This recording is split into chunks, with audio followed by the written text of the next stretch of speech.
നമ്മൾ ദേവദാസ് പറഞ്ഞതുപോലെ ചർച്ചിൻ്റെ മൂല്യങ്ങൾ എന്തൊക്കെയാണ് എന്ന് നമ്മൾ ശ്രദ്ധിക്കുകയായിരുന്നു.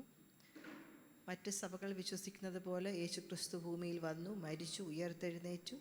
ഇന്ന് പിതാവിൻ്റെ വലത്ത് ഭാഗത്ത് അദ്ദേഹം യേശു ജീവിക്കുന്നു, നമ്മളെ ചേർക്കാൻ വീണ്ടും വരും എന്നൊക്കെ നമ്മൾ വിശ്വസിക്കുന്നുണ്ട്. എങ്കിൽ തന്നെ നമ്മൾ പ്രധാനമായി അതോടൊപ്പം തന്നെ നമ്മൾ പ്രധാനമായി വിലമതിക്കുന്ന ചില മൂല്യങ്ങളുണ്ട്.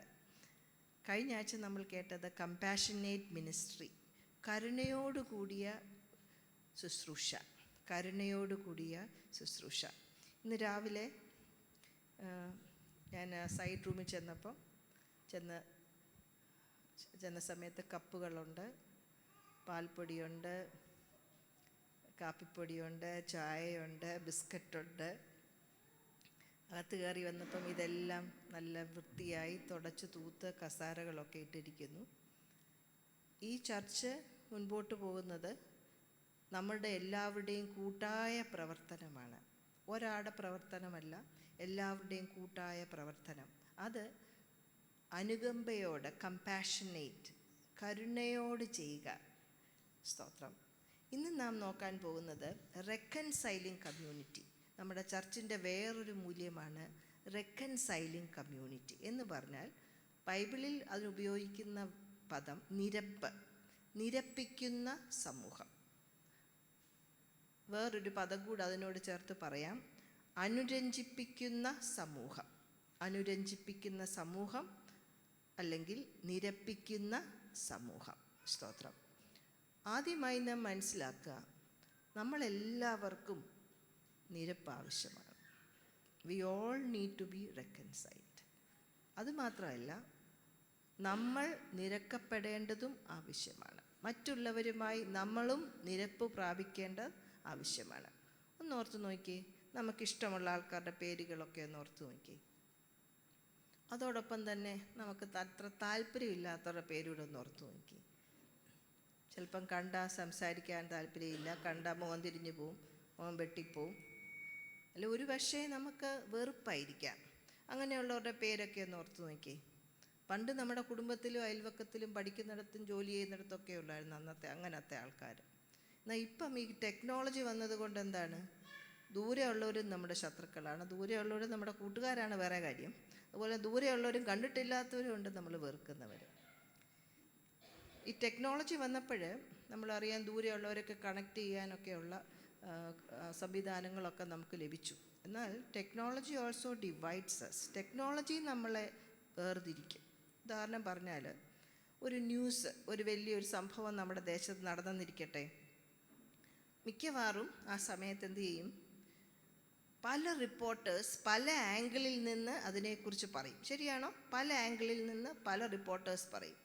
നമ്മൾ ഏത് ആംഗിളിൽ നിന്നാണ് ആ റിപ്പോർട്ട് 1-2 പ്രാവശ്യം നമ്മുടെ യൂട്യൂബിലൂടെ അല്ലെങ്കിൽ ഫോൺ തുറന്ന് വായിച്ചതെങ്കിൽ, ഫോണിലെ അൽഗോരിതം എന്തു ചെയ്യും, അടുത്ത് വരുന്ന ന്യൂസ് എല്ലാം ആ വീക്ഷണത്തിൽ നിന്നുള്ള മാത്രമേ നമ്മൾ കേൾക്കുകയുള്ളൂ. നമ്മൾ ബുദ്ധിയുണ്ടെങ്കിൽ മാത്രമേ അല്ല അതിനെ വേറൊരു വശമുണ്ടെന്ന് ചിന്തിക്കുന്നത്. അല്ലെ നമ്മൾ പറയും തത്തമ്മ പൂച്ച ശരിയാന്ന് പറയും. എന്നാൽ നമ്മുടെ വീട്ടിലുള്ളവർ തന്നെ, അല്ലെ നമ്മുടെ കൂടെ പ്രവർത്തിക്കുന്നവർ തന്നെ ആ ന്യൂസിൻ്റെ വേറൊരു ആംഗിളിൽ വീക്ഷണത്തിൽ നിന്നുള്ള ഒരു ന്യൂസ് റിപ്പോർട്ടായിരിക്കും വായിക്കുന്നത്. അന്നേരം എന്തു ചെയ്യും, അവർ പറയും അതാ ശരി. അന്നേരം അവർക്ക് വരുന്ന അൽഗോരിതം എന്ത് ചെയ്യും, അൽഗോരിതം വെച്ച് അവർക്ക് വരുന്ന കാര്യങ്ങളെല്ലാം ആ വീക്ഷണത്തിൽ നിന്നുള്ളതാണ്. അപ്പോൾ ടെക്നോളജി വരെ പ്രവർത്തിക്കുകയാണ്. കുടുംബത്തിലുള്ളവരെ നമുക്കങ്ങോട്ട് കണ്ടിട്ടില്ലാത്ത ദൂരെ ഇരിക്കുന്ന ആളെ വരെ നമുക്കിപ്പം ദേഷ്യമാണ്. അതുകൊണ്ടാണ് പറഞ്ഞത്, എനിക്ക് അനുരഞ്ജനപ്പെടേണ്ട ആവശ്യമുണ്ട്. അതുമാത്രമല്ല, എനിക്ക് മറ്റുള്ളവരുമായി അനുരഞ്ജനത്തിൽ വരേണ്ടതും എൻ്റെ ആവശ്യമാണ്. സ്തോത്രം. എന്നാൽ ബൈബിൾ എന്താണ് ഇതിനെക്കുറിച്ച് പറയുന്നത് എന്ന് നമുക്ക് ശ്രദ്ധിക്കാം. ബൈബിൾ എന്താണ് ഇതിനെക്കുറിച്ച് പറയുന്നത്? ബൈബിളിൽ പറയുന്നു, യേശുക്രിസ്തു ജനങ്ങളെ മറ്റുള്ളവരുമായി നിരപ്പിക്കുന്നു. യേശുക്രിസ്തു ജനങ്ങളെ ദൈവവുമായി നിരപ്പിക്കുന്നു, മറ്റുള്ളവരുമായി നിരപ്പിക്കുന്നു. അതുമാത്രമല്ല, ഈ സൃഷ്ടിയെ മുഴുവനും യേശുക്രിസ്തു എന്തു ചെയ്യുന്നു, നിരപ്പിക്കുന്നു. God Jesus reconciled people with God, people with people, and with other creation. ദൈവം ജനങ്ങളെ നിരപ്പിക്കുന്നു. ദൈവവുമായി ജനങ്ങളെ നിരപ്പിക്കുന്നു, മറ്റുള്ളവരുമായി ജനങ്ങളെ നിരപ്പിക്കുന്നു. സ്തോത്രം. അപ്പോൾ ഈ ബൈബിളിൽ ഈ റെക്കൺസൈൽ അല്ലെ നിരപ്പ് എന്ന് പറഞ്ഞതിൻ്റെ ഭാഷ അന്നത്തെ കാലത്ത് അതിൻ്റെ അർത്ഥം പണം കൈമാറ്റം ചെയ്യുക. പണം കൈമാറ്റം ചെയ്യുമ്പോൾ ബാങ്കിലൊക്കെ പ്രവർത്തിക്കുന്നവർക്കറിയാം, അങ്ങനെയുള്ളൊരു വേർഡുണ്ട്, പദമുണ്ട്. പണം കൈമാറ്റം ചെയ്യുമ്പോൾ നമ്മുടെ സ്റ്റാറ്റസിന് വ്യത്യാസം വരുന്നു. ആ പദമാണ് അന്ന് ഉപയോഗിച്ചത്. ഇന്ന് നാം അത് മനസ്സിലാക്കുക. അപ്പോസ്തലനായ പൗലോസ് ഈ അതേ പദമാണ് നിരപ്പ് എന്ന് പറയാൻ വേണ്ടി പുതിയ നിയമത്തിൽ എഴുതി വെച്ചത്. അദ്ദേഹം അതിലൂടെ നമുക്ക് മനസ്സിലാക്കി തരുന്നത് നമ്മുടെ പാപം യേശുക്രിസ്തുവിൻ്റെ നീതിയുമായി ഒരു കൈമാറ്റം ചെയ്യുകയാണ്. യേശുക്രിസ്തുവിൻ്റെ നീതി നമുക്ക് നൽകുന്നു, നമ്മുടെ പാപം യേശുക്രിസ്തു ഏറ്റെടുത്തു, യേശുക്രിസ്തുവിൻ്റെ നീതീകരണം നമുക്ക് നൽകുന്നു. അതാണ് അനുരഞ്ജനം, നിരപ്പ് അല്ലെ റെക്കൺസിലിയേഷൻ എന്ന പദത്തിൻ്റെ അർത്ഥം. സ്തോത്രം. അപ്പോൾ യേശുക്രിസ്തുവിലൂടെ നമുക്ക് ലഭിച്ചിരിക്കുന്നത് എന്താണ്? യേശുക്രിസ്തുവിലൂടെ നമുക്ക് ലഭിക്കുന്നത് യേശുക്രിസ്തുവിൻ്റെ നീതീകരണമാണ്. സ്തോത്രം. യേശുക്രിസ്തുവിൻ്റെ നീതീകരണം. അപ്പോൾ നമ്മുടെ റെസ്പോൺസ് എന്താണ്? ഇതിൽ നമ്മുടെ റെസ്പോൺസ് എന്തായിരിക്കണം? ഞാൻ വിശ്വസിക്കുന്നു എല്ലാ സഭകളും നാം ഉൾപ്പെട്ടിരിക്കുന്ന ഈ സഭയും നമ്മളെല്ലാവരും എന്ത് ചെയ്യണം? ഒരു സൗഖ്യം കൊടുക്കുന്ന ഒരു സമൂഹമായിരിക്കണം. പാപത്താൽ അല്ലെങ്കിൽ അനീതി വാഴുന്ന, പാപം വാഴുന്ന ഈ സമൂഹത്തിൽ മറ്റുള്ളവർക്ക് ഒരു സൗഖ്യം കൊടുക്കുന്ന, ആശ്വാസം കൊടുക്കുന്ന, ബന്ധങ്ങൾ പുനഃസ്ഥാപിപ്പിക്കപ്പെടുന്ന ഒരു സമൂഹമായി നാം ആകണം. സ്തോത്രം. ഇവിടെ നാം മനസ്സിലാക്കുക, നാം ജീവിക്കുന്ന ലോകത്തിലുള്ള പാപങ്ങൾ പണ്ട് തൊട്ടേ ഉണ്ടായിരുന്ന പാപങ്ങളാണ്. ഇച്ചിരൂടെ സങ്കീർണമായെന്ന് മാത്രമേ ഉള്ളൂ. ജനജീവിതമൊക്കെ ഇച്ചിരൂടെ സങ്കീർണമായി എന്ന് മാത്രമേ ഉള്ളൂ. എന്നാൽ ദൈവം അന്ന് അപ്പോസ്തലനായ പൗലോസ് ജീവിച്ച സമയത്ത് ഉള്ള അതേ സന്ദേശമാണ് ദൈവം നമ്മളോട് പറയുന്നത്. എന്താണ്? നാം തമ്മിൽ അനുരഞ്ജനപ്പെടണം. നാം ഒരു അനുരഞ്ജിപ്പിക്കുന്ന, നിരപ്പിക്കുന്ന, തകർന്നവരെ ഉൾക്കൊള്ളുന്ന, നമ്മളെക്കാൾ വ്യത്യാസമുള്ളവരെ കൂടെ ചേർത്ത് നിർത്തുന്ന ഒരു സമൂഹമായി നാം മാറണം. സ്തോത്രം. അപ്പോൾ നമ്മൾ ചോദിക്കാം, ഈ അനുരഞ്ജനം എന്ന് പറഞ്ഞാൽ എന്താണ് എന്ന് ചോദിക്കാം. എന്നാൽ നമ്മൾ മനസ്സിലാക്കുക, അനുരഞ്ജനം എന്നാൽ എന്തല്ല എന്ന് പറയുമ്പോൾ എന്താണ് ബൈബിളിലൂടെ നമുക്ക് മനസ്സിലാക്കുന്ന അനുരഞ്ജനം എന്ന് നമുക്ക് മനസ്സിലാക്കാനായിട്ട് സാധിക്കും. സ്തോത്രം. ഒന്നാമതായി നാം മനസ്സിലാക്കുക, ബൈബിളിൽ നിരപ്പ് അല്ലെ അനുരഞ്ജനം എന്ന് പറയുമ്പോൾ പാപത്തെ വിട്ടുവീഴ്ച ചെയ്യുക, അല്ലെ അനീതി വിട്ടുവീഴ്ച ചെയ്യുക, അല്ലെ അവഗണിക്കുക, പാപം അവഗണിക്കുക, അനീതി അവഗണിക്കുക എന്നുള്ളതല്ല. എന്നാൽ ഉത്തരവാദിത്വത്തോടു കൂടിയ ഒന്നാണ് റെക്കൺസിലിയേഷൻ. നാം ഉത്തരവാദിത്വം എടുക്കുക.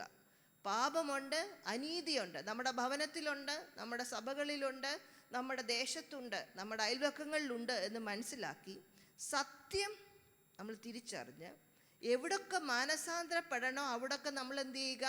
മാനസാന്തരപ്പെടുക. എന്നിട്ട് നമ്മൾക്കൊരു രൂപാന്തരത്തിലേക്ക് നാം കടന്നു വരണം. അതാണ് അനുരഞ്ജനം. അല്ലാതെ പാപം അവഗണിക്കപ്പെടുന്നതും അനീതി അവഗണിക്കപ്പെടുന്നതുമല്ല. പിന്നെ ഒരു ഉപവിപ്ലവമായ ഒരു ക്ഷമാപണമല്ല ഉപവിപ്ലവം പറഞ്ഞാൽ എല്ലാം സർഫസ് ലെവലില്ലേ. നമുക്ക് പാലപ്പം ഇഷ്ടമുള്ളവരുണ്ടല്ലോ ഇല്ലേ? പാലപ്പത്തിൻ്റെ ആ ലേസാണ് നമുക്ക് കാണാൻ നല്ല ഭംഗി. പക്ഷെ അതാണോ പാലപ്പം? അതിൻ്റെ ഒരു ഭംഗി മാത്രമേ ഉള്ളൂ. അതിൻ്റെ കാതലായ ഒരു കാര്യമുണ്ട്. ഉപരിപ്ലവമായ ഒരു ക്ഷമാപണമല്ല അനുരഞ്ജനം. മറിച്ച് ഞാൻ ഉത്തരവാദിത്വം എടുക്കുകയാണ്. സമയമെടുക്കും. ബന്ധങ്ങൾ പുനഃസ്ഥാപിക്കാൻ സമയങ്ങളെടുക്കും. കൈ മുറിഞ്ഞാൽ സൗഖ്യമാകാൻ സമയമെടുക്കും ഇല്ലേ? കാലൊടിഞ്ഞാൽ സൗഖ്യമാകാൻ സമയമെടുക്കും. അതുപോലെ ബന്ധങ്ങൾ മുറിയപ്പെട്ടാൽ സൗഖ്യമാകാൻ സമയമെടുക്കും. ഞാൻ ഉത്തരവാദിത്വം എടുക്കുകയാണ്. ആ നിരപ്പിലേക്ക് പോകാനായിട്ട് ഞാൻ ഉത്തരവാദിത്വം എടുക്കുക. എൻ്റെ സംസാരങ്ങൾക്ക്, എൻ്റെ ചിന്തകൾക്ക്, എൻ്റെ പ്രവർത്തനങ്ങൾക്കൊക്കെ വ്യത്യാസം വേണം. അതിന് ഉത്തരവാദിത്വം ഞാൻ ഏറ്റെടുക്കുകയാണ്. സ്തോത്രം. ഒരിക്കലും റെക്കൺസിലിയേഷൻ ഒരു നിർബന്ധിതമായ ഒരു ഐക്യതയല്ല. നിർബന്ധിച്ച് ഇങ്ങനെ ഇവിടെ വന്നേ പറ്റത്തുള്ളൂ. സ്ത്രീ പലപ്പോഴും നമ്മുടെ ആ നിർബന്ധം മറ്റുള്ളവർക്ക് വേദന വരുന്നതായിരിക്കാം. സ്തോത്രം. അതൊരു നിർബന്ധിച്ചുള്ള ഐക്യത എന്ന് പറഞ്ഞാൽ അത് ഒരു സുതാര്യമായ ഒരു സമാധാനത്തിലോട്ട് നയിക്കുന്നില്ല. നിർബന്ധിച്ചുള്ള ഐക്യത എന്ന് പറയുമ്പോൾ പലപ്പോഴും മുറിവ് പിന്നെയും പിന്നെയും ഉണ്ടാക്കുകയാണ്. എന്നാൽ ദൈവം തരുന്ന സമാധാനമോ മുറിവ് ഉണക്കുന്നതാണ്, അല്ലേ? ദൈവം നമുക്ക് സമാധാനം തരുമ്പോൾ പല മുറിവുകളും ഉണങ്ങും. എന്നാൽ നിർബന്ധിച്ച് ഇങ്ങനെ ചെയ്തേ പറ്റുള്ളൂ എന്ന് പറയുമ്പോഴെന്താണ്, ആ മുറിവ് പിന്നെയും പിന്നെയും ആഴത്തിൽ മുറിഞ്ഞുകൊണ്ടിരിക്കുകയാണ്. സ്തോത്രം. ബിബ്ലിക്കലി വേദപുസ്തകത്തിൻ്റെ അടിസ്ഥാനത്തിൽ അനുരഞ്ജനം എന്ന് പറയുമ്പോൾ വ്യത്യാസങ്ങൾ ഇല്ലാതാക്കുകയല്ല, മറിച്ച് ആണും പെണ്ണും, സ്തോത്രം, ജോലിയുള്ളവരും ജോലിയില്ലാത്തവരും, വൃദ്ധരും കുഞ്ഞുങ്ങളും എല്ലാവരും ചേർന്ന് അവരുടേതായിട്ടുള്ള കഴിവുകൾ, അവരുടേതായിട്ടുള്ള സംഭാവനകൾ അത് ഒരുമിച്ച് കൊണ്ടുപോകാനായിട്ടാണ്. നമ്മുടെ ഭവനങ്ങളിലൊക്കെ ഗാർഡൻസ് ഉണ്ടല്ലേ? നമ്മുടെ ഭവനങ്ങളിലൊക്കെ ചെടികളുണ്ട്. എല്ലാം ഒരു ചെടിയാണോ? അല്ലെ റോസ ഉണ്ടെങ്കിൽ എല്ലാം ചുവന്ന റോസയാണോ? അല്ല. പല ചെടികൾ വെക്കുമ്പോൾ അതിനായിട്ടൊരു ഭംഗിയുണ്ടില്ലേ? അതേപോലെ തന്നെയാണ് നമ്മളുടെ വ്യത്യസ്തതകളാണ് നമ്മുടെ സഭയെ മനോഹരമാക്കുന്നത്. പക്ഷെ നമുക്കൊരു ഐക്യത എന്താണ്? യേശുവിൻ്റെ പൈതലാണ് ഞാൻ. ഞാൻ യേശുവിൻ്റെ പൈതലായിരിക്കുന്നത് പോലെ എനിക്കിഷ്ടമില്ലാത്ത എൻ്റെ സഹോദരനും സഹോദരിയും എല്ലാം യേശുവിൻ്റെ പൈതലാണ് എന്ന് പറയുമ്പോൾ എന്തു ചെയ്യും? ഒരു ഐക്യതയിലേട്ട് മുമ്പോട്ട് പോകാനായിട്ട് സാധിക്കും.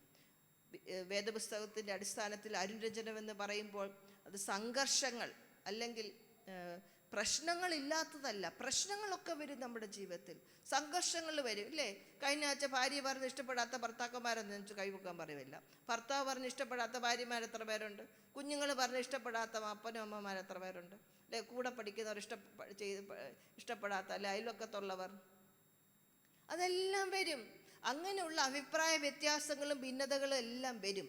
എന്നാൽ തുറന്ന് സംസാരിക്കാൻ ഉള്ള ഒരു ധൈര്യം നമുക്കുണ്ടാകണം. സ്തോത്രം. ശക്തി ഉപയോഗിച്ച് ഒരു ഐക്യതയല്ല.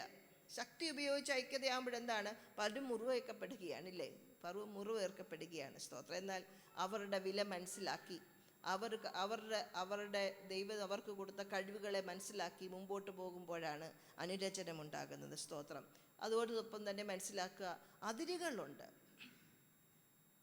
അനുരഞ്ജനത്തിനൊക്കെ അതിരുകളുണ്ട് എന്ന് പറഞ്ഞാൽ ഞാൻ എൻ്റെ ഭർത്താവുമായി അനുരഞ്ജനപ്പെട്ടെന്ന് പറഞ്ഞുകൊണ്ട് നാളെ മുതൽ എൻ്റെ വായി വരുന്നെല്ലാം വിളിച്ചു പറയാൻ പറ്റുമോ? ഇല്ല. അദ്ദേഹത്തിന് മുറിവുണ്ടാകുന്ന വാക്കുകൾ ഇന്നതാണെന്ന് മനസ്സിലാക്കി എന്താണ്? അതിനൊരു അതിര് ഞാൻ വെക്കുകയാണ്. ഞാൻ ഓർക്കുന്നു, എൻ്റെ കുഞ്ഞുങ്ങൾ ചെറുതായിരുന്ന സമയത്ത് ഞാൻ ദൈവത്തോടൊരു തീരുമാനമെടുത്തു.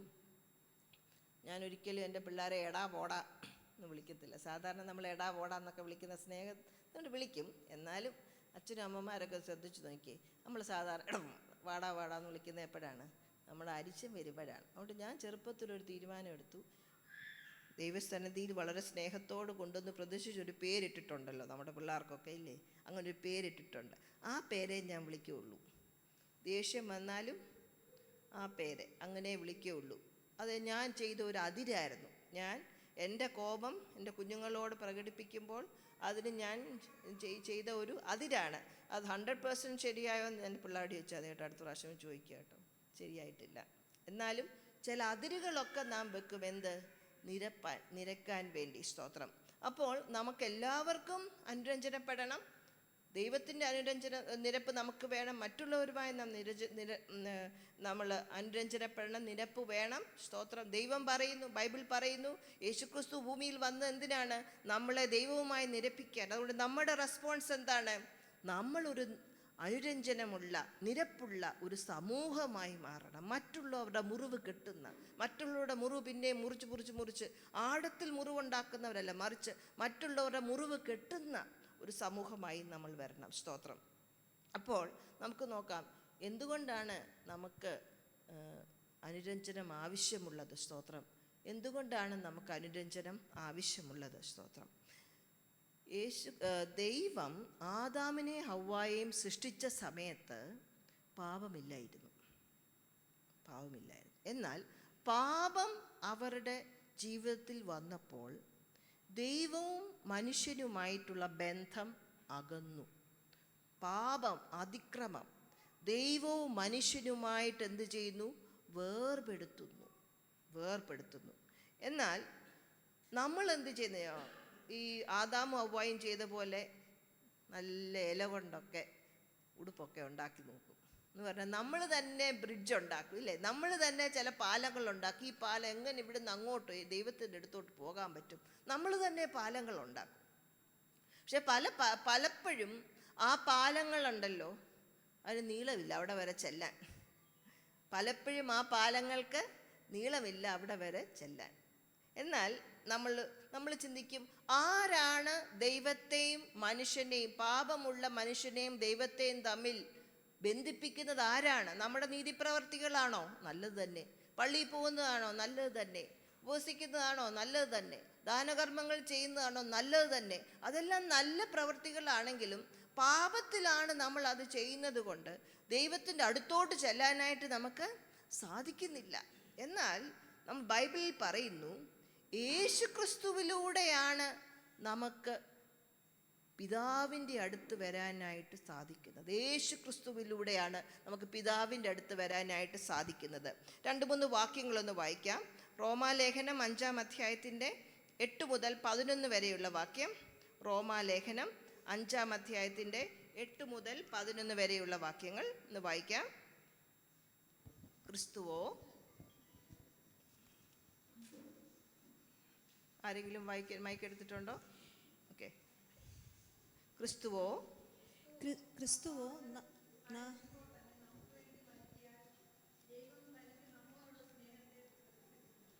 നാം പാപികളായിരുന്നപ്പോൾ ക്രിസ്തു നമുക്ക് വേണ്ടി മരിച്ചു. അപ്പോൾ എന്താണ്? നമ്മളോടുള്ള സ്നേഹം, ഇതൊക്കെ അടിവരയിടേണ്ടതാണ്. സ്നേഹം, നമ്മൾ പാപികളായിരുന്നപ്പോൾ തന്നെ നമുക്ക് വേണ്ടി മരിച്ചു. അപ്പോൾ നമ്മുടെ പാപം പരിഹരിക്കാൻ വേണ്ടി ക്രിസ്തുവിൻ്റെ യാഗം, അതിനകത്ത് വലിയൊരു പങ്കുണ്ട്. ക്രിസ്തുവിൻ്റെ യാഗത്തിലൂടെ നമ്മുടെ പാപം പരിഹരിക്കപ്പെടുകയുള്ളൂ. അടുത്ത വാക്യം,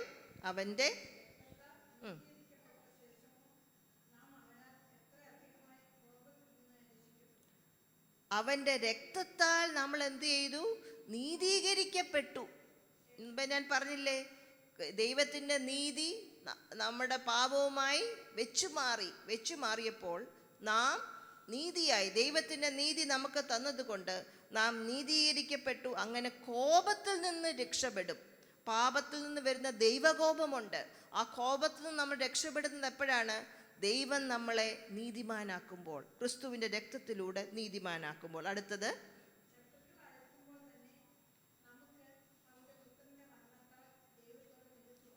ശത്രുവായിരുന്നപ്പോൾ തന്നെ ദൈവം നമ്മളെ നിരപ്പിച്ചു.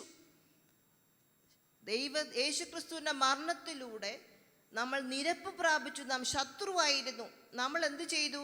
നിരപ്പ് പ്രാപിച്ചു. എങ്കിൽ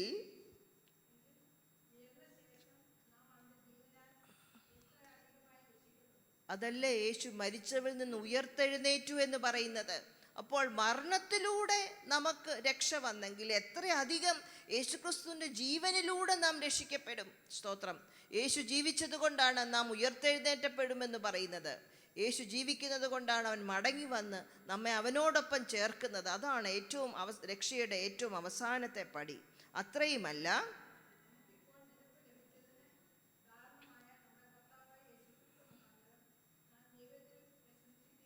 അപ്പോൾ നമ്മുടെ നിരപ്പിന് കാരണം ആരാണ്? യേശുക്രിസ്തുവാണ്.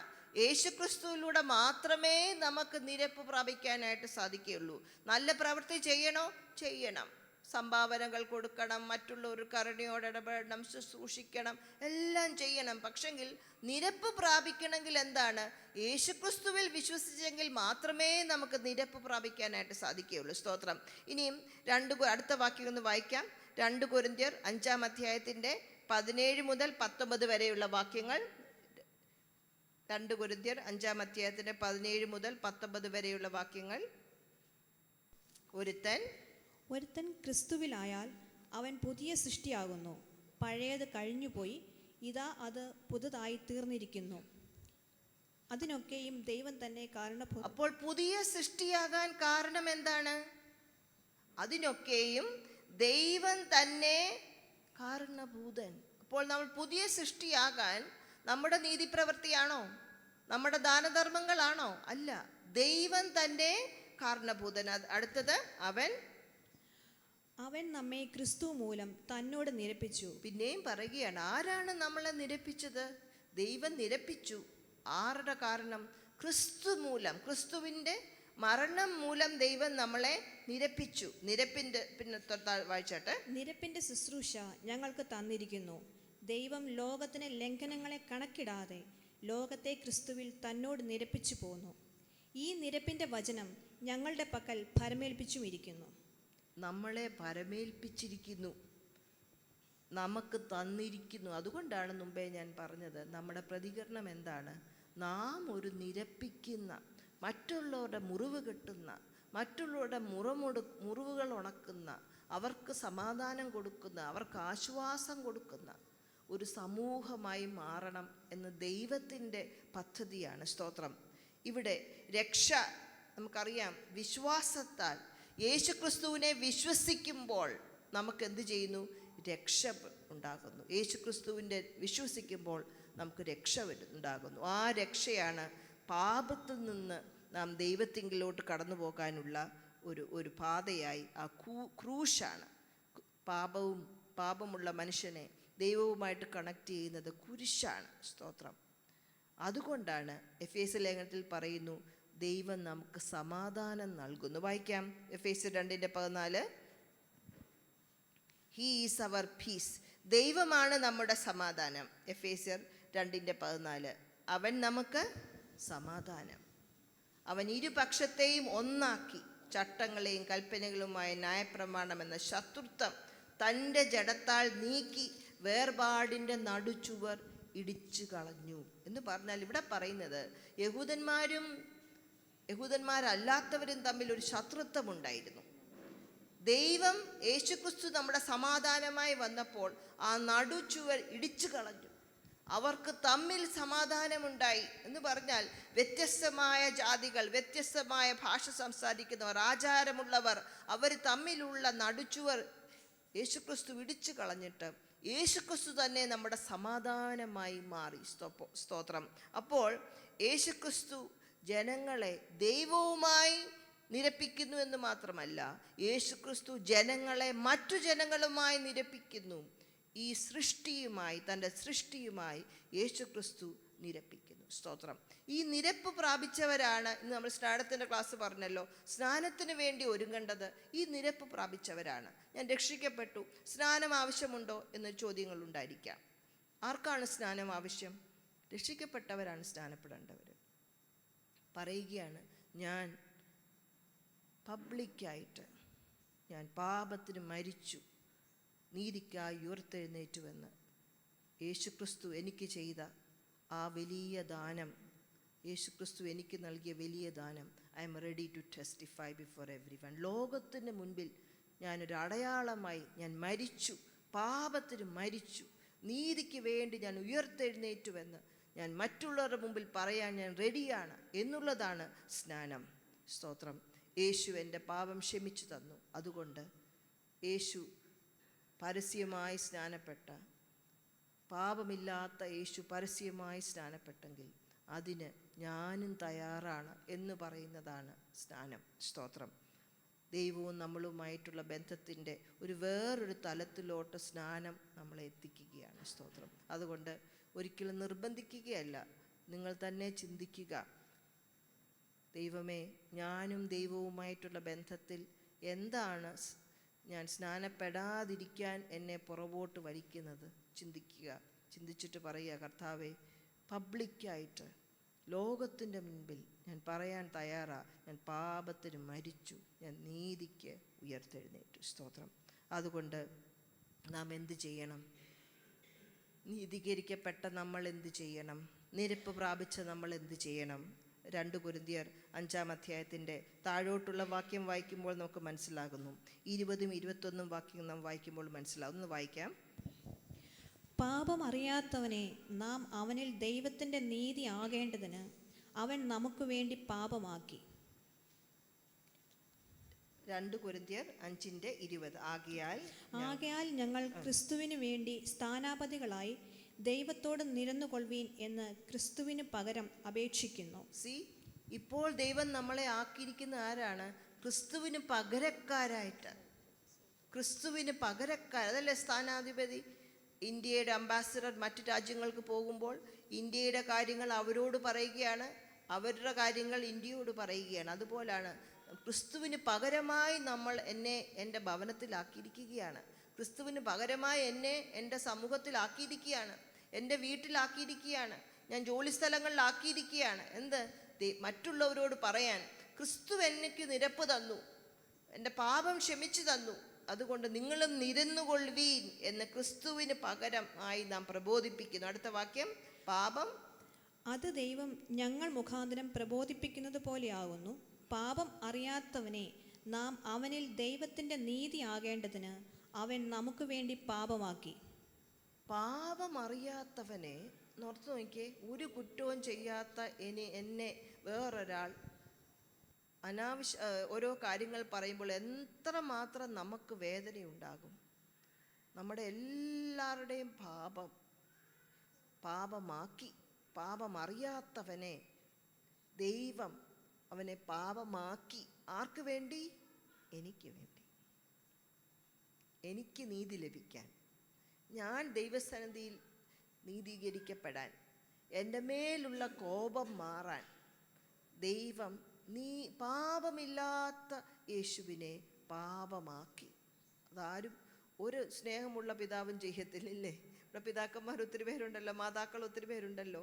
അങ്ങനെ ആരെങ്കിലും നിങ്ങളുടെ കുഞ്ഞുങ്ങൾക്ക് വേണ്ടി ചെയ്യുമോ? ഒരിക്കലും ചെയ്യത്തില്ല. എന്നാൽ സ്വർഗസ്ഥനായ പിതാവ് നമ്മളോടുള്ള സ്നേഹം ഓർത്തിട്ട് തൻ്റെ ഏകജാതനായ പുത്രനെ പാപമാക്കി. എന്തിന്? റെക്കൺസൈൽ ചെയ്യാൻ, എക്സ്ചേഞ്ച് ചെയ്യാൻ. എൻ്റെ പാപം, നമ്മുടെ പാപം യേശുവിന് കൊടുത്തിട്ട് യേശുവിൻ്റെ നീതി എനിക്ക് നൽകി എന്നെ നീതീകരിക്കപ്പെടാൻ അങ്ങനെ ആക്കിയത് കൊണ്ട് മറ്റുള്ളവരോട് ഞാൻ പറയുകയാണ്, ക്രിസ്തുവുമായി നിരന്നുകൊള്ളുവീൻ, തമ്മിൽ നിരന്നുകൊള്ളുവീൻ, സൃഷ്ടിയുമായി നിരന്നുകൊള്ളുവീൻ. അതാണ് നമ്മളുടെ ഉത്തരവാദിത്തം. സ്തോത്രം. നാം സഭയായി മറ്റുള്ളവർക്ക് സൗഖ്യം കൊടുക്കുന്ന, ശാരീരിക സൗഖ്യമല്ല മാത്രമല്ല, വികാരത്തിലൊരു സൗഖ്യം, മനസ്സിനൊരു സൗഖ്യം. നമുക്ക് ചില മുൻവിധികളും മുൻഗണനകളും ഒക്കെ ഉണ്ട്. അങ്ങനെ ഇരിക്കുന്നവർ, ഇങ്ങനെ ഇരിക്കുന്നവർ, അങ്ങനെയാണ്, ഇങ്ങനെയാണ്, ആ നാട്ടിലുള്ളവർ, ഈ നാട്ടിലുള്ളവർ, ആ വീട്ടിലുള്ളവർ, അങ്ങനെയൊക്കെ നമുക്ക് ചില മുൻവിധികളൊക്കെ ഉണ്ട്. ആ മുൻവിധികളും മുൻഗണനകളൊക്കെ മാറ്റിവെച്ച ശേഷം നാം പറയുകയാണ്, ക്രിസ്തു ഞാൻ പാപിയായിരുന്നപ്പോൾ, ഞാൻ ശത്രുവായിരുന്നപ്പോൾ എന്നെ സ്നേഹിച്ച് എനിക്ക് വേണ്ടി മരിച്ചത് കൊണ്ട് ക്രിസ്തുവിന് വേണ്ടി സ്ഥാനാധിപതിയായി നിരന്നുകൊള്ളുവാൻ ഞാൻ തയ്യാറാണ്. നിരക്കപ്പെടാൻ, നിരന്നുകൊള്ളുവാൻ ഞാൻ തയ്യാറാണ്. സ്തോത്രം. അപ്പോൾ ഒരു സഭയായി, നമ്മൾ ചെറിയ ചെറിയ കൂട്ടങ്ങളായി, ഈ സഭ മാത്രമല്ല അനേക സഭകൾ നമ്മുടെ ചുറ്റുപാടുമുണ്ട്. ദൈവം ആഗ്രഹിക്കുന്നത് എന്താണ്? നമ്മളെല്ലാവരും വ്യത്യസ്തരാണെങ്കിൽ തന്നെ നിരപ്പിൻ്റെ ശുശ്രൂഷ ഉള്ളവരായിരിക്കണം, നിരപ്പിൻ്റെ ശുശ്രൂഷ പ്രാപിക്കുന്നവരായിരിക്കണം. അനുകമ്പയുടെ ശുശ്രൂഷ മാത്രമല്ല, നിരക്കാൻ നാം തയ്യാറാകണം, ദൈവവുമായി നിരക്കാൻ. ഒരു പാപം ചെയ്തിട്ട് നാളെ ഞാൻ പ്രാർത്ഥിക്കാം അല്ല. പരിശുദ്ധാത്മാവ് നമ്മുടെ ഹൃദയത്തിൽ പാപമാണ് എന്ന് മനസ്സിലായാൽ അന്നേരം മുട്ടുകുത്തിക്കണം. കാരണം എന്താണ്? പാപമില്ലാത്തവനെ നമുക്ക് വേണ്ടി പാപമാക്കിയെങ്കിൽ എന്തിനു നാം പാപത്തിൽ ജീവിക്കണം? സ്തോത്രം. ഒരു പക്ഷേ പിറ്റേ ദിവസമായിരിക്കാം മനസ്സിലായത് പാപമാണെന്ന്. അന്നേരം തന്നെ നാം ദൈവസന്നിധിയിൽ നിരന്നു പ്രാപിക്കണം. യേശുക്രിസ്തു ദൈവം ആദാമിനെ അന്വേഷിച്ചു വരുന്നൊരു ദൈവം. ആ ദൈവം നമ്മെ അന്വേഷിച്ചെന്നും വീട്ടിലൊക്കെ വരുന്നുണ്ട് കേട്ടോ. നമ്മുടെ ജോലി സ്ഥലത്തൊക്കെ വരുന്നുണ്ട്, ചോദിക്കുകയാണ്, ആനി നീ ഇവിടെയാണ്? അന്നേരം തെറ്റ് പറ്റിപ്പോയി, കർത്താവെ ക്ഷമിക്കണേ, നിന്നോട് നിരക്കാൻ, എൻ്റെ സഹോദരനോട് നിരക്കാൻ ഞാൻ തയ്യാറാണ് എന്ന് നാം പറയുക. സ്തോത്രം. മറ്റുള്ളവരുമായി നിരപ്പാൻ ഞാൻ തയ്യാറാണെന്ന് പറയുക. സ്തോത്രം. ഞാൻ ഓർക്കുന്നുണ്ട്, ഒരു കുടുംബത്തിൽ, ഞങ്ങൾക്ക് വീണ്ടപ്പെട്ട ഒരു കുടുംബമാണ്. ആ കുടുംബത്തിൽ വസ്തുതർക്കമുണ്ടായിട്ട് സഹോദരങ്ങൾ തമ്മിൽ പ്രയാസമായി. ഒരു സഹോദരനോട് നേരത്തെ പറ്റത്തുള്ളൂ. കാരണം നോക്കണമെങ്കിൽ, മക്കളില്ലാത്ത ആളായതുകൊണ്ട് നോക്കണമെങ്കിൽ ആ സഹോദരനുണ്ടേ പറ്റത്തുള്ളൂ. അതുകൊണ്ട് ആ സഹോദരനുമായിട്ട് നീ എന്നെ നോക്കണം എന്നൊക്കെ പറഞ്ഞ് അതെല്ലാം അങ്ങ് നിരപ്പായി. എന്നാൽ വേറൊരു സഹോദരനുണ്ട്. ആ സഹോദരനെ ഇഷ്ടമല്ല, കണ്ണി കാണുന്നത് ഇഷ്ടമല്ല. എന്നാൽ ഈ അതിൽ നിരപ്പാൻ താല്പര്യമില്ലാത്ത സഹോദരൻ അസുഖമായി, മരണശയ്യയിലായി, ഇങ്ങനെ കിടക്കുകയാണ്. വലിയ മിണ്ടാട്ടമൊന്നുമില്ല, കിടക്കുകയാണ്. എന്നാൽ ഏത് സഹോദരനോട് നിരപ്പ് പ്രാപിക്കാൻ താല്പര്യമില്ലായിരുന്നോ അദ്ദേഹം ഒന്ന് പ്രായമായി, എല്ലാവരും പ്രായമായല്ലോ, പ്രായമായി, രാവിലെ കുളിച്ച് റെഡിയായി നല്ല ഡ്രസ്സൊക്കെ ഇട്ട് ഡ്രൈവറിനെ വിളിച്ച് പോയി ആ സഹോദരൻ്റെ കട്ടിലിൻ്റെ തൊട്ടപ്പുറത്തെ കട്ടിലിരിക്കും. ഒന്നും മിണ്ടത്തില്ല, ഒന്നും മിണ്ടാനില്ലല്ലോ. മറയ്ക്കുന്ന ദിവസം വരെ എന്നും രാവിലെ കുളിച്ച് ഡ്രസ്സ്, ഞാനിപ്പോഴും ഓർക്കുന്നുണ്ട്, ചിലപ്പോൾ നടക്കുമ്പോൾ ഇങ്ങനെ ഞങ്ങൾ പോകുമായിരുന്നു, കാരണം ശരിക്കും നടക്കാൻ പറ്റത്തില്ല. എന്നും രാവിലെ ആ മരണശയ്യയിൽ കിടക്കുന്ന സഹോദരൻ്റെ തൊട്ടപ്പുറത്തെ കട്ടിലേ ചെന്നിരിക്കും. അതാണ് അനുരഞ്ജനം. സ്തോത്രം. ബൈബിൾ വായിക്കുമ്പോൾ ഏശാവ് 20 വർഷം കഴിഞ്ഞ് യാക്കോബ് തിരിച്ചു വരികയാണ്. യാക്കോബ് ഭയങ്കര സൂത്രശാലിയാണ്. ആദ്യം ഓരോരുത്തരെ ഗ്രൂപ്പായിട്ടൊക്കെ വിട്ടു, പിന്നെ സന്തോഷിപ്പിക്കാൻ കുറേ ആടുകളെയൊക്കെ വിട്ടു, വലിയ മിടുക്കനാണ്. അതേസമയം ഏശാവിനെ ഒന്ന് വായിക്കണം നിങ്ങൾ. ഏശാവ് ഓടി വന്ന് അവനെ കെട്ടിപ്പിടിച്ചു, കരഞ്ഞു, ഉമ്മ വെച്ചു. ഞാൻ ഓർക്കുമായിരുന്നു, ഏശാവ് ജ്യേഷ്ഠൻ്റെ ഹൃദയം. സ്തോത്രം. അതുപോലാണ് യോസഫ്. എത്ര വർഷമാണ് ജോസഫിൻ്റെ നഷ്ടപ്പെട്ടത് ഈ സഹോദരന്മാരുടെ ദുഷ്ടപ്രവൃത്തികൾ. എത്ര വർഷം നഷ്ടപ്പെട്ടു, എത്ര വർഷം അവൻ്റെ സ്നേഹമുള്ള അപ്പനെ കണ്ടില്ല. അതൊന്നും തിരിച്ചു കിട്ടിയില്ല. ആ വർഷങ്ങളൊന്നും യോസഫിന് തിരിച്ചു കിട്ടിയില്ല. പക്ഷെങ്കിൽ സ്നേഹിതന്മാരെ കണ്ടു കഴിഞ്ഞപ്പോൾ എന്ത് ചെയ്തു? കെട്ടിപ്പിടിച്ച് കരയുകയാണ്. അവൻ്റെ ഭാരം അവൻ്റെ ഉള്ളിലുണ്ട്. ആദ്യം അവൻ്റെ സഹോദരന്മാരെ കണ്ടപ്പം അവൻ അപ്പുറത്തെ മുറിയിൽ പോയി കരഞ്ഞെന്നാണ്. കരയാനൊരു സ്ഥലം നോക്കി അവിടെ പോയി ഓടിപ്പോയി കരഞ്ഞു. അവൻ്റെ വേദന അവൻ വലിയ ആളാണ്, പക്ഷെങ്കില്ല വേദന, മുറിവുകൾ എല്ലാവർക്കും ഉണ്ടല്ലോ. സ്തോത്രം. അവരോട് ക്ഷമിക്കുന്നു, അവരെ കെട്ടിപ്പിടിച്ച് കരയുന്നു, അവരെ അനുഗ്രഹിക്കുന്നു, അവർക്ക് വേണ്ടുന്നതെല്ലാം ചെയ്തു കൊടുക്കുന്നു. ഇതാണ് അനുരഞ്ജനം. ബൈബിളിലുള്ള പലരും നമുക്ക് മാതൃകയായി കാണിക്കുന്നു. സ്തോത്രം. അതുകൊണ്ട് അനുരഞ്ജനപ്പെട്ട ഒരു സമൂഹമായി, അല്ലെ അനുരഞ്ജിപ്പിക്കുന്ന, നിരപ്പിക്കുന്ന ഒരു സമൂഹമായി നമുക്ക് എങ്ങനെ ജീവിക്കാൻ പറ്റും? അതായിരിക്കും നമ്മുടെ ചോദ്യം. ഒന്ന് മനസ്സിലാക്കുക, വി ആർ റെക്കൺസൈൽഡ് പീപ്പിൾ. നമ്മൾ നിരപ്പ് പ്രാപിച്ച വ്യക്തികളാണ്. അതുകൊണ്ട് നിരപ്പ് പ്രാപിച്ച വ്യക്തികളെ പോലെ നാം ജീവിക്കുക. നിരപ്പ് പ്രാപിച്ച വ്യക്തികൾക്ക് മാത്രമേ മറ്റുള്ളവരെ നിരപ്പിക്കാനായിട്ട് സാധിക്കുകയുള്ളൂ. നമുക്ക് സമാധാനം ഇല്ലെങ്കിൽ നമുക്കല്ല മറ്റുള്ളവർക്ക് സമാധാനം കൊടുക്കുന്നത്. ഓർമ്മയില്ലേ? നമുക്ക് ദേഷ്യമുള്ളപ്പം, പ്രത്യേകിച്ച് അമ്മമാരുടെ കാര്യം ഞാൻ പറയുകയാണ്, ഞാൻ അമ്മയാണ്ടോ അപ്പന്മാരുടെ കാര്യം പറയാൻ എനിക്ക് യോഗ്യതയില്ലല്ലോ. അമ്മയാണ്ട് അമ്മയ്ക്ക് ദേഷ്യമാണെങ്കിൽ അന്ന് ഭയങ്കര കോലമാണ് വീട്ടിലില്ലേ. കാരണം അമ്മയുടെ ദേഷ്യം പിള്ളേർക്കെല്ലാം അറിയാം. അമ്മ ദേഷ്യപ്പെട്ടിരിക്കാൻ മാറിപ്പോക്കോളാൻ. അമ്മയ്ക്ക് സമാധാനം ഉണ്ടെങ്കിലോ അന്ന് ആ വീട്ടിൽ സമാധാനമാണില്ലേ. കുഞ്ഞുങ്ങൾ വരുമ്പോൾ ഓർക്കും, എന്താ പറ്റി എൻ്റെ അമ്മയ്ക്ക്? പണ്ട് കാലത്ത് നമ്മളൊന്നും പറയാറില്ല, നീ തലമുറ പറയും. സ്തോത്രം. അനുരഞ്ജനപ്പെട്ട വ്യക്തികളായി നാം ജീവിക്കുക. ദൈവം എൻ്റെ പാപം ക്ഷമിച്ചു തന്നു, അങ്ങനെ തന്നെ. പിന്നെ നമ്മൾ പാപത്തിൻ്റെ ഭീതിയിൽ ജീവിക്കേണ്ടവരല്ല. ധൈര്യത്തോട് പിതാവിൻ്റെ അടുത്ത് ചെല്ലാൻ പറ്റും. അതുമാത്രമല്ല, നാം നിരപ്പിൻ്റെ ശുശ്രൂഷ ഏറ്റെടുക്കണം. കുടുംബങ്ങൾ തമ്മിൽ തകർന്നിരിക്കുകയാണെങ്കിൽ അവരെ ഓർത്ത് പ്രാർത്ഥിക്കാൻ. ആരെങ്കിലും ഭർത്താവിൻ്റെ കുറ്റം നിങ്ങളുടെ അടുത്ത് വന്ന് പറയുമല്ലേ, ഭാര്യയുടെ കുറ്റം നിങ്ങളുടെ അടുത്ത് വരുമ്പം, കുഞ്ഞുങ്ങളുടെ കുറ്റം നിങ്ങളുടെ അടുത്ത് വരുമ്പം, ആഹാ അങ്ങനാണോ, എന്നാൽ പിന്നെ അങ്ങോട്ട് തന്നെ ചെയ്യണം. അല്ലല്ല, അവരെന്നും ഭാര്യയും ഭർത്താവുമാണ്, അവരെന്നും മക്കളും അമ്മയാണ്. നിങ്ങളാണ് അന്യര്, നമ്മളാണ് അന്യര്. അതുകൊണ്ട് അവരെ തമ്മിൽ തെറ്റിക്കാൻ നമ്മുടെ ഒരു വാക്കുകൊണ്ടൊന്നും ഉപയോഗിക്കരുത്. കേൾക്കുക, പിന്നെ പറയാ, ഞാൻ പ്രാർത്ഥിക്കാം നിങ്ങൾ സന്തോഷമായിട്ട് മുമ്പോട്ട് പോകാൻ. കാരണം എന്താണ്? നമ്മളെ ഏൽപ്പിച്ചിരിക്കുന്നത് രണ്ടാക്കുന്ന ശുശ്രൂഷയല്ല. നമ്മളെ ഏൽപ്പിച്ചിരിക്കുന്നത് എന്താണ്? നിരപ്പിക്കുന്ന ശുശ്രൂഷയാണ്. സ്തോത്രം. നിരപ്പ് പ്രാപിച്ച വ്യക്തികൾ എന്തു ചെയ്യും? മറ്റുള്ളവരെ നിരപ്പിക്കും. സ്തോത്രം.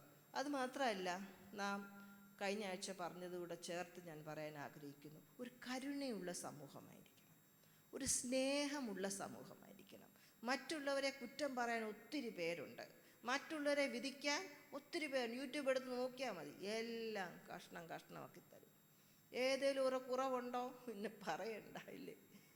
എത്ര നല്ല വ്യക്തിയാണേലും പിന്നെ അവരെ വലിച്ചു കീറി നമുക്ക് തരും. പക്ഷെ നമ്മൾ എന്ത് ചെയ്യണം? ഒരു കരുണയുള്ള, മറ്റുള്ളവരുടെ ദുഃഖം കാണുമ്പം മൂക്കത്ത് കൈവെക്കുന്നവരല്ല, മറിച്ച് ഹൃദയത്തിലോട്ട് കൈവച്ച് എൻ്റെ കർത്താവേ എന്നൊന്ന് പറയാൻ. അങ്ങനെ നാം എന്ത് ചെയ്യും? അപ്പോൾ അനുകമ്പയുള്ള, സൗഖ്യം, മറ്റുള്ളവർക്ക് സൗഖ്യം കൊടുക്കുന്ന, മറ്റുള്ളവരുടെ മുറിവ് കെട്ടുന്ന, സ്തോത്രം, വേർതിരിവുകളൊക്കെ ഭവനങ്ങളിലൊക്കെ, മതിലുകളൊക്കെ നാം അറിയാതെ മതിലുകളൊക്കെ ഭവനങ്ങളിൽ ഉണ്ടാക്കും. കൂട്ടുകാരുടെ ഇടയിലൊക്കെ നമ്മൾ അറിയാതെ തന്നെ മതിലുകളുണ്ടാക്കും. മതിലുകളെല്ലാം വേർപിരിക്കും. പക്ഷെ നാം എന്ത് ചെയ്യണം? മതിലുകൾ പൊളിക്കുന്നവരായിരിക്കണം. കാരണം എന്താണ്? ക്രിസ്തു നമ്മുടെ സമാധാനം നടുച്ചുവർ എന്ത് ചെയ്തു? ഇടിച്ചു കളഞ്ഞു. സ്തോത്രം. നാം ദൈവരാജ്യത്തിൻ്റെ ഒരു സാക്ഷിയായി, ദൈവത്തിന് പകരമായി ഒരു സ്ഥാനാധിപതിയായി നാം ജീവിക്കുക. ദൈവത്തിൻ്റെ സ്ഥാനാധിപതിയുടെ ജോലി എന്താണ്? നിരന്നുകൊള്ളുവീൻ, ദൈവവുമായി നിരന്നുകൊള്ളുവീൻ, മറ്റുള്ളവരുമായി നിരന്നുകൊള്ളുവീൻ. സ്തോത്രം. നമുക്കൊരു നിമിഷം ഒന്ന് ചിന്തിച്ചേ. ദൈവവും നമ്മളുമായിട്ടുള്ള ബന്ധത്തിൽ തടസ്സമായി നിൽക്കുന്നത് എന്താണ്? മറ്റുള്ളവരെക്കുറിച്ച് ചിന്തിക്കാനുള്ള സമയമല്ല ഇപ്പം. നമ്മളെക്കുറിച്ച് ചിന്തിക്കുക. ദൈവവും ഞാനുമായിട്ടുള്ള ബന്ധത്തിൽ ചോദിച്ചേ, കർത്താവേ, തടസ്സമായി നിൽക്കുന്ന എന്താണ്? വിട്ടുകൊടുക്കാൻ താല്പര്യമില്ലാത്ത, ഞാൻ ഓർക്കുന്ന ഒരു കുഞ്ഞിനോട് കുറേ വർഷങ്ങൾക്ക് മുമ്പ്, മോനെ സ്നാനപ്പെടാൻ വേണ്ടി പറഞ്ഞപ്പം പറഞ്ഞു, ഇച്ചിരി കൂടെ കഴിയട്ടെ, ഇച്ചിരി കൂടെ ഒക്കെ ഞാൻ അടിച്ചു പൊളിക്കട്ടെന്ന്. അടിച്ചു പൊളിച്ചു. പക്ഷെ ഇപ്പോഴും ജീവിതമെല്ലാം തകർന്നുപോയി. ദൈവവുമായി നിരപ്പ് പ്രാപിക്കാൻ എവിടെയാണ് എനിക്ക് തടസ്സം? ദൈവത്തോട് പറഞ്ഞേ, കർത്താവേ, നീ എനിക്ക് വേണ്ടി പാപമായെങ്കിൽ എൻ്റെ പാപം ഞാൻ വെച്ച് മാറി അങ്ങയുടെ നീതി ഞാൻ സ്വീകരിക്കാനായിട്ട് തയ്യാറാണ്. സ്തോത്രം. എന്നും നാം നിരന്നുകൊണ്ടേയിരിക്കുകയാണ്. ഇന്നത്തെ പാപമല്ല നാളത്തെ പാപം, നാളത്തെ പാപമല്ലായിരിക്കും നാളത്തെ പാപം. ചിലപ്പം നമ്മൾ ഒരേ പാപം റിപ്പീറ്റ് ചെയ്തുകൊണ്ടേയിരിക്കുകയായിരിക്കാം. എന്നാലും പുതിയ ദിവസമാണല്ലോ. എന്നും നാം നിരപ്പ് പ്രാപിച്ചുകൊണ്ടേയിരിക്കണം. എന്നും രാവിലെ ഞാൻ പ്രാർത്ഥിക്കും, കർത്താവേ, എൻ്റെ മനസ്സിലെയും ആത്മാവിലെയും ശരീരത്തിലെയും എല്ലാം കന്മഷങ്ങൾ അകറ്റി എന്നെ അങ്ങ് ശുദ്ധീകരിക്കണമേ. വെളുപ്പാങ്കാലത്ത് രാത്രി ഞാൻ എന്തോ പാപം ചെയ്ത്, അതല്ല വിഷയം. നമ്മുടെ ദൈവവുമായി നിരപ്പ് പ്രാപിക്കുക. സ്തോത്രം. ഇനിയും നമുക്ക് ഒരു രീതിയിലും നമ്മൾ മനസ്സിൽ എഴുതി വെച്ച് കാണും, ഇനി ആയുസ്സുണ്ടെ മിണ്ടത്തില്ല, ഇനി ആയുസ്സുണ്ടെ ഞാൻ മൈൻഡ് പോലും ചെയ്യത്തില്ല എന്ന് ചിലരെയൊക്കെ മനസ്സിൽ എഴുതി വെച്ചിട്ടുണ്ടല്ലോ. സ്തോത്രം. ഒന്നോർക്കുക, സാറായെ അനുഗ്രഹിച്ച ദൈവം തന്നെയാണ് സാറായിക്ക് ഇഷ്ടമല്ലാത്ത ആഹാഗാറിനെയും അനുഗ്രഹിച്ചത്. സ്തോത്രം. ആഹാഗാറിനെ കണ്ട ദൈവം തന്നെയാണ് ആഹാഗാറിന് ഉദരത്തിൽ കുഞ്ഞിനെ കൊടുത്ത അതേ ദൈവം തന്നെയാണ് സാറായിക്ക് ഉദരത്തിൽ കുഞ്ഞിനെ കൊടുത്തത്. സ്തോത്രം. ദൈവം ആർക്കും പക്ഷാഭേദത്തിൽ പ്രവർത്തിക്കുന്നവരല്ല. എന്ന് പറഞ്ഞേ, ദൈവമേ, വിട്ടുകളയാൻ ഞാൻ തയ്യാറാണ്. എൻ്റെ ഞാൻ ശത്രുവായിരുന്നപ്പോൾ ദൈവം എന്നോട് ക്ഷമിച്ചെങ്കിൽ, എന്നെ ശത്രുവായി കാണുന്ന, ഒരുപക്ഷെ ഞാൻ ശത്രുവല്ലായിരിക്കാം, പക്ഷെ എന്നെ ശത്രുവായി കാണുന്ന ആ വ്യക്തി മുഖാന്തരം എനിക്കുണ്ടായ മുറിവുകളെ ഉണക്കുവാൻ ദൈവമേ എന്നെ സമർപ്പിക്കുന്നു എന്ന് പറയാമോ? അവരെ ഒന്ന് ഫോൺ വിളിക്കാൻ, അല്ലെങ്കിൽ അടുത്ത പ്രാവശ്യം കാണുമ്പം സുഖമായിരിക്കുന്നേ, അധികമൊന്നുമില്ലെങ്കിലും സുഖമായിരിക്കുന്നേ. It takes time. സമയമെടുക്കും. ബന്ധങ്ങൾ പുനഃസ്ഥാപിക്കപ്പെടാൻ സമയമെടുക്കും. സ്തോത്രം. ദൈവസന്നിധിയിൽ നമ്മളെ തന്നെ സമർപ്പിക്കാം. സഭയായി നമ്മൾ ഒരുമിച്ച് കൂടുമ്പോൾ, കർത്താവെ, ഞങ്ങളെ അനുകമ്പയുള്ള, നിരപ്പിക്കുന്ന ഒരു സമൂഹമായി എന്നെ മാറ്റണമേ. എവിടെങ്കിലും ആർക്കെങ്കിലും ഒരു തകർച്ചയുണ്ടെങ്കിൽ അത് ഉയർത്തിക്കാണാനല്ല, മറിച്ച് ക്രിസ്തു അവരെ നിരപ്പിക്കാൻ, അവർക്ക് വേണ്ടി മധ്യസ്ഥത ചെയ്യാൻ. Thank you Lord Jesus. Come holy spirit.